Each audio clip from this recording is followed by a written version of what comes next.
das dores, das perseguições, o chamado discurso escatológico, em que ele vai contando cada uma das dificuldades que a humanidade passaria, até que os apóstolos perguntam: mas quando é que vai acontecer tudo isso? E ele então responde: não sei, só o Pai o sabe. E na sequência conta uma outra parábola, a das 10 virgens, que nós não vamos falar dela aqui hoje, mas que ela conta direitinho aquela ideia de, olha, estejam preparados. Minha mãe usava essa ideia para nós quando éramos crianças, dizendo para a gente estar com a mala pronta. E eu falava assim: mãe, mas a gente não pode desarrumar a mala para dar uma descansada uma hora? Aí ela: não pode, meu filho, porque o dia que você desarrumar é o dia que vai acontecer. Guardei bem a ideia, então, da parábola das 10 virgens. E na sequência mesmo, contando, então, que não dá para saber quando essas coisas vão acontecer, ele conta, aí sim. Por isso, o Berto Holden e tantos outros falam que é um presente que Jesus nos oferta, dizendo o que nós precisamos fazer para irmos para um lugar melhor quando todas essas perseguições e dificuldades acontecerem. E ele conta então a parábola dos talentos, que é aquela famosa em que muitos já ouvimos, em que o Senhor sai em viagem e deixa bens para seus filhos. Deixa bens para 3 pessoas distintas. Mas olha que coisa interessante. O Senhor se ausenta e vai deixar agora bens para filhos ou para pessoas fazerem coisas sozinhas. Os que têm filhos aqui sabem do que eu vou dizer agora. Quando eles são pequenininhos, nós pegamos pela mão, fazemos caminhar, damos comida na boca, ensinamos tudo. Chega numa certa idade que eles começam a fazer coisas e nós vamos deixá-los fazer coisas sozinhos.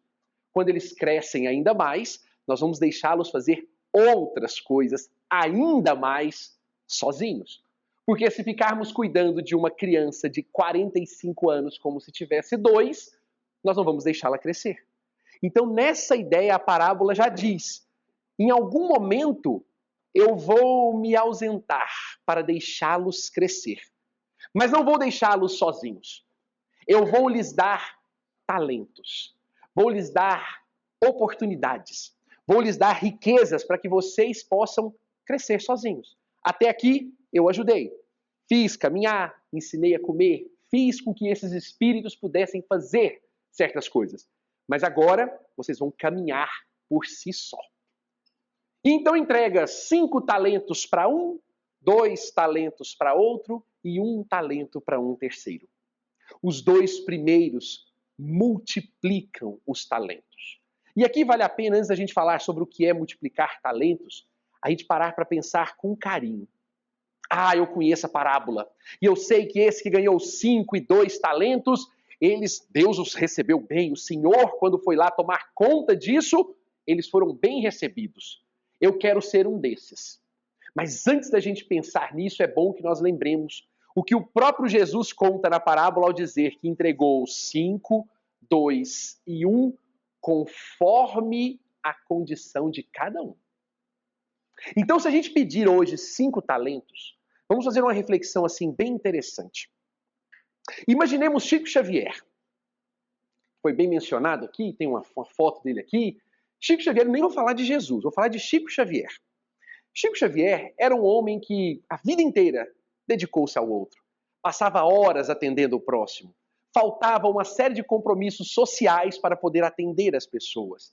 Psicografava nas madrugadas, tinha suas dores e nunca reclamava. Se dispunha a servir de todo o coração e fazer o seu melhor todos os dias, incansavelmente. Um missionário que abriu mão de uma própria família para poder exercer a família como toda a humanidade. Me parece que esse tipo de pessoa é aquele tipo de gente que recebe mais talentos. Consegue fazer muitas coisas de uma vez só que a gente nem acredita. Como é que pode psicografar mais de 400 obras e ainda ter tempo de atender as pessoas, dar um tempo, fazer uma palestra, dar um passe, atender 3.000 pessoas por dia numa casinha miudinha e ainda dorme, come, incrivelmente sabe-se lá que hora fazia isso. Agora imaginemos nós. Às vezes nós não temos tempo para nada. Meu filho tem 12 anos e esses dias eu disse, filho, a gente precisa conversar um pouco. E ele me disse, agora, pai? Eu falei, agora. Ele falou, mas eu estou meio sem tempo agora. Com 12 anos, ele já não tem tempo. Ele não consegue, às vezes, entender a oportunidade de fazer coisas grandiosas num tempo mínimo. Eu tenho 4 pessoas que moram na minha casa. E muitas das vezes eu não consigo gerenciar 4 pessoas nesse ambiente. Jesus, o governador da terra, consegue cuidar e zelar por toda a humanidade. 8 bilhões de pessoas encarnadas e mais outros tantos desencarnados. E ele é o responsável pela criação disso há mais de 4,5 bilhões de anos atrás. Ou seja, Jesus possui talentos infinitos, enquanto eu não consigo, às vezes, gerenciar um talento de cuidar da minha casa de forma perfeita e serena e bem acertada. Então, antes de desejarmos ser os detentores de 5 talentos, 2 talentos, é bom que nos lembremos, a cada um conforme a sua condição, não mais e nem menos. E é pensando nisso, nessa oportunidade, que então a gente começa a avaliar. Um ganhou um único talento e não o multiplicou. E aí nós vamos nos perguntar, o que é multiplicar talentos? O professor Humberto Holden menciona com clareza que nós multiplicamos talentos quando nós ganhamos oportunidades de Deus e fazemos coisas que muitas vezes não eram nem esperadas de nós. Ele mesmo diz que Deus criou o mínimo possível do homem para que o homem pudesse se criar o máximo possível. Então pensemos nós aqui. Cada um de nós deve ter passado por uma dificuldade nessa vida, em algum momento. Uma perda, uma separação, uma dor, uma complicação financeira, um desajuste em casa, um problema pessoal, uma tristeza, qualquer uma delas. E superamos aquele desafio. Quando superamos esse desafio, muitas vezes olhamos para trás e dizemos, nossa, eu nunca achei que eu seria capaz de passar por aquilo. E passei. E de repente, quando eu passo, eu sou aquela pessoa que multiplica um talento inimaginável. Ou seja, de uma forma ou outra, multiplicar talentos é fazer além daquilo que se espera, além do óbvio, além do objetivo. Por exemplo, minha avózinha morava numa casa de terra de chão batido. Alguns aqui não têm idade sequer para saber o que é isso. Mas alguns têm. E talvez até já tenham morado em alguma casa desse jeito já. A minha avó, minha bisavó, eu ia até lá e ela estava varrendo aquela casa. E eu, garoto que era, perguntei uma certa vez, vó, para que a senhora está varrendo a casa? E ela olhava e falava, meu filho, mas eu tenho que varrer a casa. Mas a senhora está tirando a terra e sabe o que está ficando por debaixo dela? Terra. Não está adiantando. E ela dizia, e quem disse que eu estou tirando terra para que não fique mais terra? Eu estou tirando a terra para que eu possa ter a chance de cuidar da minha casa. Eu achava aquilo tão incrível, tão diferente. Minha mãe raspava, olha o ato de amor. Meu irmão passava, saía do estágio, passava na porta de casa e só pegava a marmitinha e ia embora, comendo, almoçando no ônibus. Minha mãe ia lá, gostava demais, raspava um pequi dentro da tigelinha. E eu falei, mãe, que é isso? Bota um piqui inteiro para ele. E ela, meu filho, você já imaginou uma pessoa comendo um piqui dentro de um ônibus, roendo aquilo num desastre? Nunca havia pensado nisso. Minha mãe não precisava raspar piqui, mas de repente ela multiplicou um talento, porque raspar piqui não é alguma coisa muito comum. Mas não é o multiplicar talento de agora que eu tenho apresentar para Deus, eu sei raspar piqui. Eu sei me dedicar a alguém para além do que se espera fazer. Quando começamos a pensar assim, voltando no início da parábola, que tipo de pessoa vai estar um dia num mundo regenerado, num mundo transformado? Certamente serão de seres que pararam de pensar apenas em si e descobriram formas de servir ao outro de maneira muito especial, para além do que se espera. E isso bate às nossas portas de forma muito interessante. Porque certamente nós trabalhamos, por exemplo, no trabalho nós podemos fazer o nosso trabalho simplesmente para ganharmos um salário no final do mês. Meu filho pergunta para mim: pai, para que eu preciso tomar banho? Ele tem 12 anos. E eu posso dizer para ele: você tem que tomar banho para você não ser um porco. Por que eu tenho que estudar? Você tem que estudar para tirar 10. Mas lá no fundo, eu já me permito dizer para ele coisas como, por exemplo, conforme o Livro dos Espíritos, qual o objetivo de conhecermos as ciências do mundo? A gente poderia falar, bom, eu posso saber as coisas do mundo, que é importante enquanto eu estou aqui. Mas os Espíritos nos dizem que quando nós aprendemos a ciência do mundo, nós servimos ao mundo. Então, para que eu preciso tirar 10? Por que eu preciso estudar? Pode ser simplesmente para tirar um 10 na prova, mas pode ser também para você aprender a ser um bom terapeuta, um bom construtor, um bom filmmaker, ser um bom trabalhador para que você possa servir a um grupo maior. Não é limitar-se a tirar 10 ou passar de ano, ou arrumar a cama para visita poder ver. Arrumar a cama pressupõe que quem arruma a própria cama, arruma o que quiser no mundo também. Certa vez ele me perguntou se era importante mesmo escovar os dentes. E eu me lembro que na hora minha sogra falou, odontóloga que era, tem que escovar, porque se não escovar vai dar cárie. E passado um tempo, ele me perguntou de novo, precisa mesmo escovar os dentes? E ele já sabendo que ele já sabia a história da cárie, pensei, a gente pode ir mais um pouquinho nesse sentido?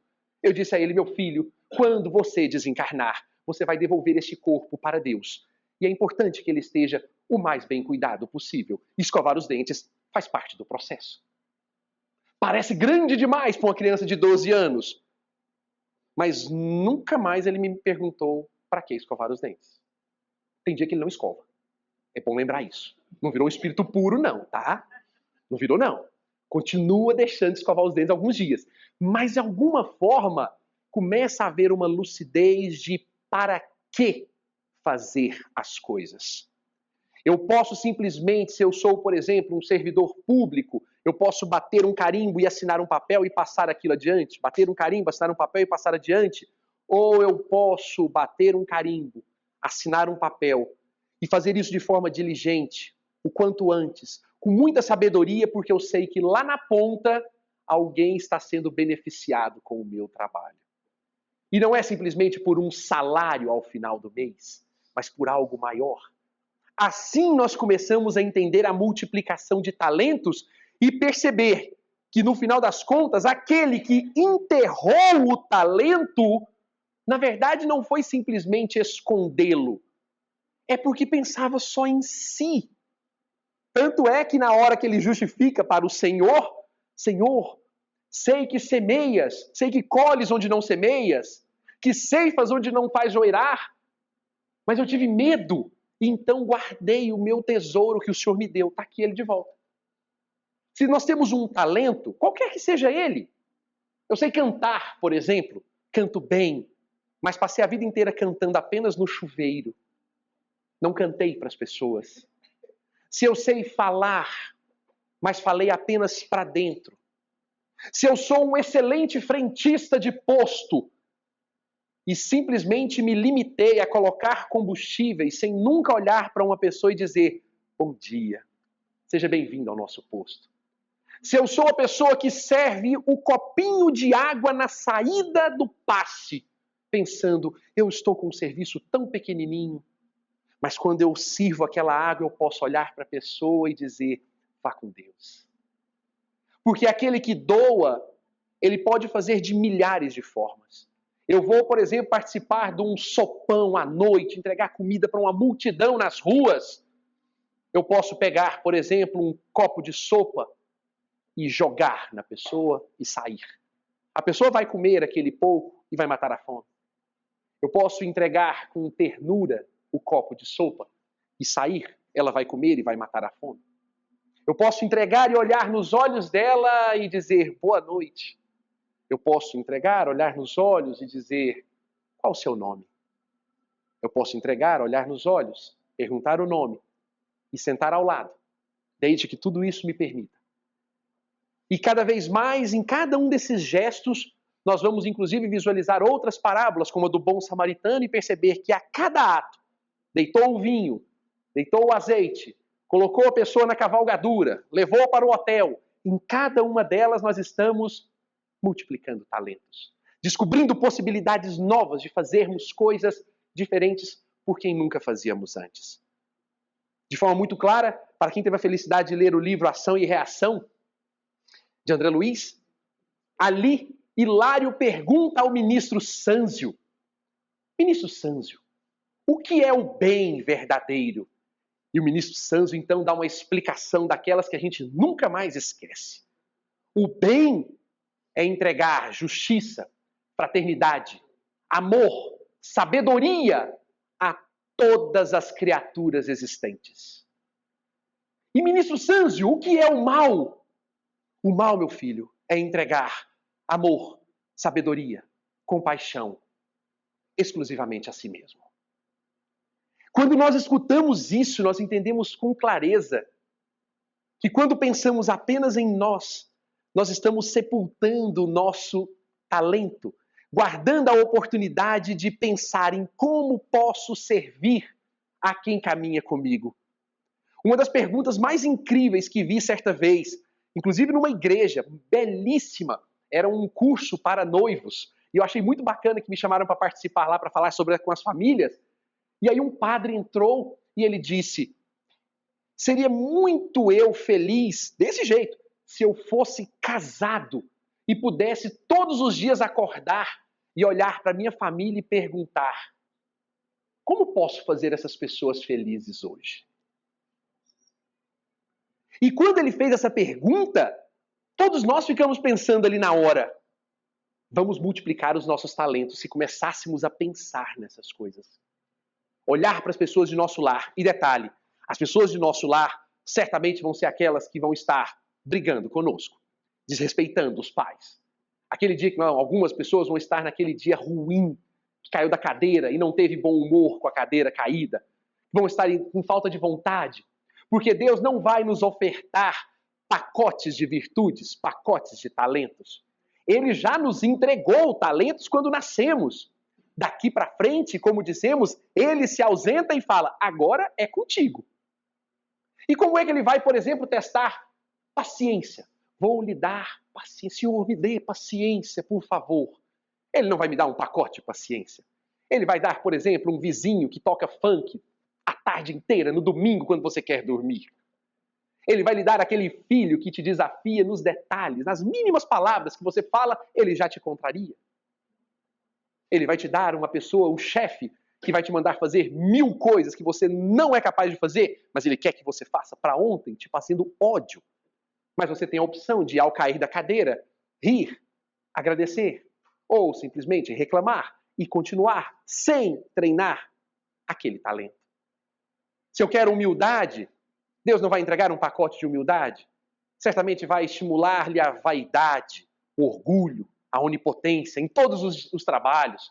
Alguém vai te dizer: você é maravilhoso, incrível, e aquilo vai tocar no seu coração de forma firme, e você vai ter a opção de cair na armadilha do orgulho severo ou de perceber-se, na verdade, do tamanho que você é, na condição que você é. E quando isso acontece, nós multiplicamos o nosso talento. E o grande barato é que quando multiplicamos o nosso talento, quem está ao redor também percebe. Também nota que alguma coisa está diferente. Quem teve a felicidade de ler as obras de Emmanuel, cito aqui em especial Renúncia e Ave Cristo, eu sempre gosto de dizer assim, não desencarnem sem ler uma dessas obras. Renúncia ou Ave Cristo, e Paulo Estevão também, não desencarnem sem ler. Não compensa. E como a gente não sabe muito bem qual que é a nossa senha, é bom lembrar isso, né? A minha senha pode ser a 1. Tipo, sair daqui já, né? Como dizia minha avózinha, bater com as 10 ali na porta. Compensa a gente ir numa biblioteca, comprar, pegar o livro para ler, para que nos transforme. Em Renúncia e Ave Cristo, nós temos ali duas situações muito clássicas de pessoas que lutaram sozinhas num grupo familiar extremamente complexo. Quinto Varro em Ave Cristo e Alcione em Renúncia, e essas pessoas se dispuseram a servir com tanto amor que quem estava perto se encantava e queria estar perto dessas pessoas, queria senti-las, queria viver com elas, porque elas multiplicavam esses talentos ao seu redor. O professor Mário Sérgio Cortella tem uma frase que me parece significativa para a gente pensar numa noite como essa. É preciso fazer bem o que se sabe e o que se faz. Se eu sou, como disse, um bom médico, que eu faça uma boa medicina. Se eu sou um bom engenheiro, eu seja um bom engenheiro. Se eu sou um bom limpador, que eu seja um bom limpador. Se eu sou um bom juiz, que assim o seja. Se eu sou uma pessoa que fala bem, que eu fale. Então, é preciso fazer bem o que se sabe e o que se faz. Mas não basta. É preciso também fazer o bem com o que se sabe e o que se faz. Aí é a grande diferença de quem é, de fato, o cidadão que multiplica talentos daquele que sepulta talentos ou enterra talentos. Porque aquele que simplesmente faz o que bem sabe, isso é o óbvio. Isso é o padrão. Isso é o convite do mundo. Você trabalha para receber o seu salário. Você estuda para passar de ano. Você completa a sua tarefa. Você cuida dos seus filhos porque são seus filhos. Mas quão bom é quando nós paramos de, por exemplo, amar os nossos filhos só porque são nossos filhos. É muito bom quando a gente ama aquelas criaturas porque eu desejo amar essas criaturas. Porque nós precisamos parar e pensar também. Isso eu pensei lá pequenininho, quando me perguntaram, você ama sua mãe? E eu disse, amo. Por que você ama sua mãe? Uai, porque amo. Mas por quê? Uai, porque é minha mãe. Mas o que ela fez?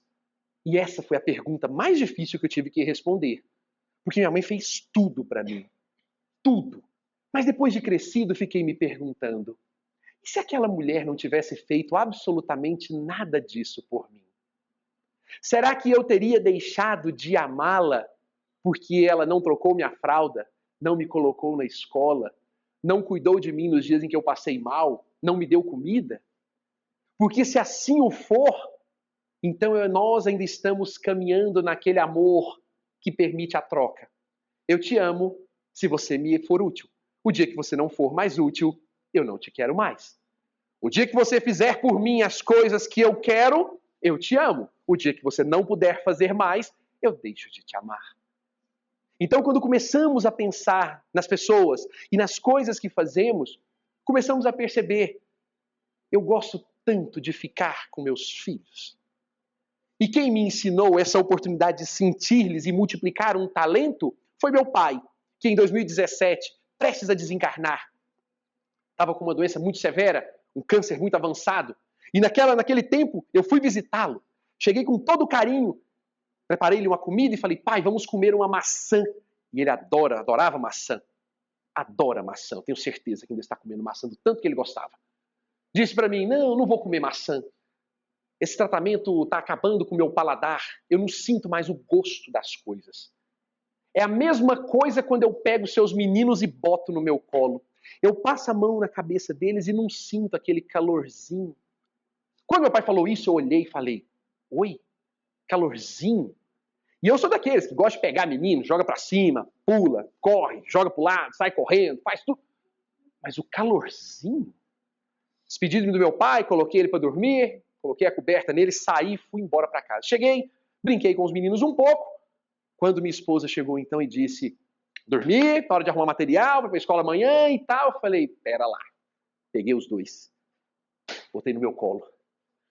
Esfreguei-lhe aquela cabeça dos dois com tanta intensidade que o mais velho virou e falou, que isso, papai, você tá louco? Eu falei, tô. Absolutamente louco. Eu dava aulas noturnas naquela época. O professor universitário que era, chegava todos os dias 11 horas em casa, não tinha chance de poder dar-lhes boa noite, de jeito nenhum. Mas todos os dias, Desde 2017 para cá, não há uma noite que eu não chegue em casa, se eles estão dormindo, que eu vou lá, seguro ao menos um pouquinho no tornozelo, sinto aquele calor e vou deitar. Mas isso por si só não seria multiplicar talentos. Hoje, multiplicar talentos tem sido, por exemplo, na forma carinhosa que meu pai, que nem sabe disso, de pegar nas mãos das pessoas, cumprimentá-las olhando nos olhos. Não tem abraço de lado mais, aquele abracinho assim, do tipo abraço e vai embora. Não tem entrar dentro de um elevador, eu moro num prédio, entrar num elevador com um vizinho que está ali, que mora comigo há 8, 10 anos, e passarmos 10 andares sem olhar um para o outro. Não tem mais a oportunidade de simplesmente dizer bom dia a pessoa e eu responder chego no trabalho, todos os dias encontro as pessoas. Porque comecei de alguma forma a perceber que meu pai havia me ajudado a multiplicar um talento de prestar atenção e fazer um pouco mais do que se espera. Meus filhos não esperam que eu lhes pegue no tornozelo. As pessoas não esperam que nós nos cumprimentemos com firmeza olhando nos olhos. O seu colega de trabalho não espera que você pergunte: olá, como você está? E a sua família? E o seu filho que está doente? Ninguém espera que nós mandemos uma mensagem de WhatsApp para quem amamos no decorrer do dia simplesmente para dizer: olá, te amo. Porque quando fazemos isso, acreditem, eu sou a prova viva disso. Quando fazemos, as pessoas vão devolver a mensagem: tá tudo bem com você? Aconteceu alguma coisa? E eu sempre respondo: sim, aconteceu. De repente eu lembrei que eu te amo. E essas coisas começaram a fazer um efeito tão grande que a gente vai começando a perceber que, no detalhe, eu descobria que eu amava mandar uma mensagem. É claro que eu tenho que tomar até cuidado, porque senão eu mando tantas que as pessoas vão falar: Romulo, já cansei, eu não quero mais receber suas mensagens. Está tudo sob controle. Eu me controlei também. Mas nós vamos descobrindo que na hora de fazer um arroz, eu posso fazer um arroz com amor. Ou eu posso despejar todo o meu ódio naquela comida. Eu posso conversar com a pessoa e falar com todo carinho ao acolher. E aí nós vamos mudando. Se nós fomos educados, por exemplo, a dar chineladas, cintadas em outros tempos. Meu avôzinho, quantas vezes ajoelhado no milho, abraçado com as pessoas para que fosse aprender a amar. Hoje, quando olho para o meu filho, não consigo imaginá-lo ajoelhado no milho, amarrado num cinto com outra pessoa. Mas meu avô não tinha outro recurso. Ele me ensinou algo. E agora está na hora de nós multiplicarmos os talentos que temos. Para que meus filhos aprendam de verdade o que é amor, eu preciso entregar uma outra forma de amor também para eles. E assim o é com todas as pessoas que nós vamos nos encontrar. Quando paramos e imaginamos tudo isso, alguém pode estar dizendo nessa hora: ah, mas a minha vida é muito difícil, você não conhece. E nessa hora eu sempre faço um convite especial: vá morar na minha casa uma semana também. Nós vamos trocar experiência e vamos perceber, é difícil para todo mundo. Mas o professor Viktor Frankl, ele nos auxilia de uma maneira muito especial ao dizer-nos que o que importa não é o que a vida faz conosco, mas é o que nós fazemos com o que a vida faz conosco.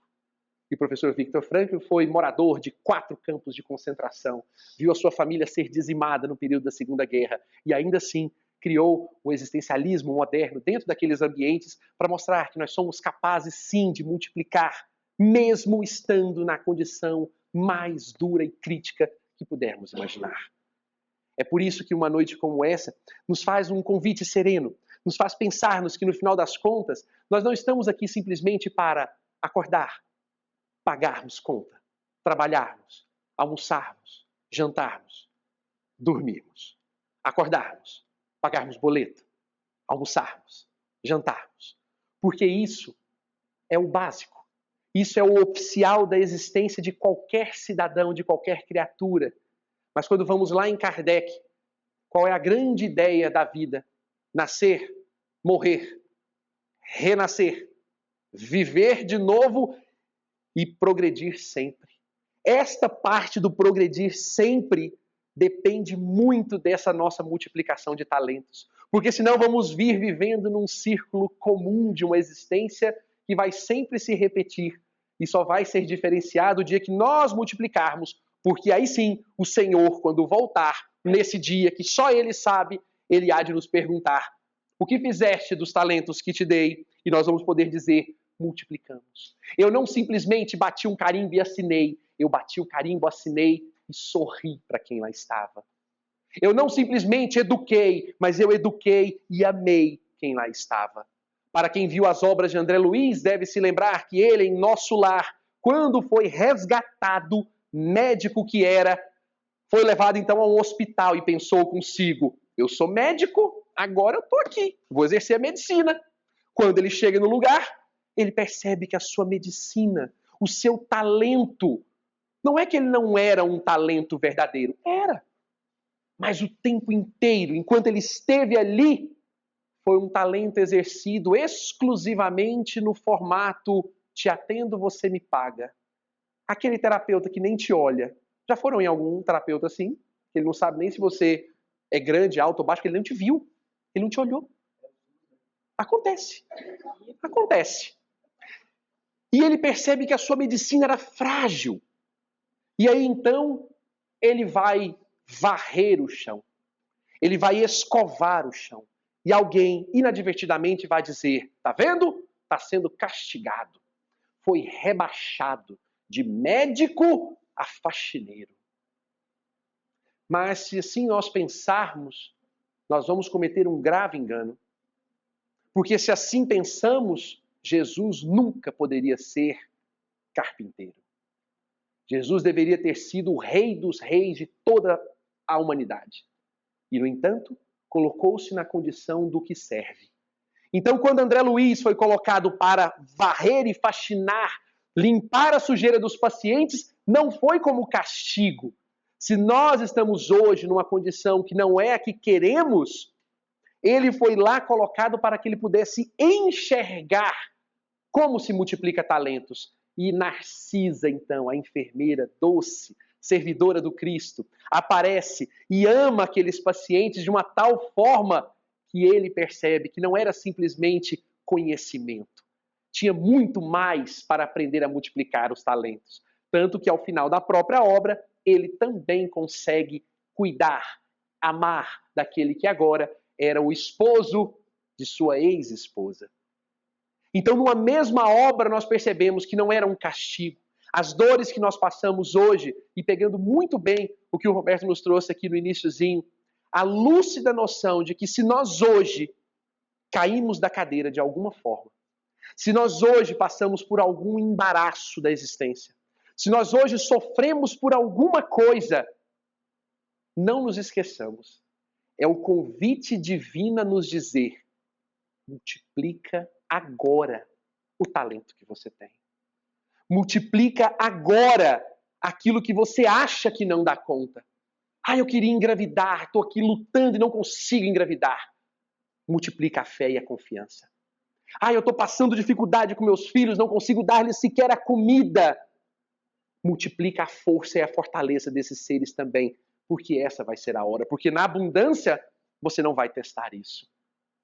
Multiplicar os talentos é exercê-los no momento em que vão nos testar a existência.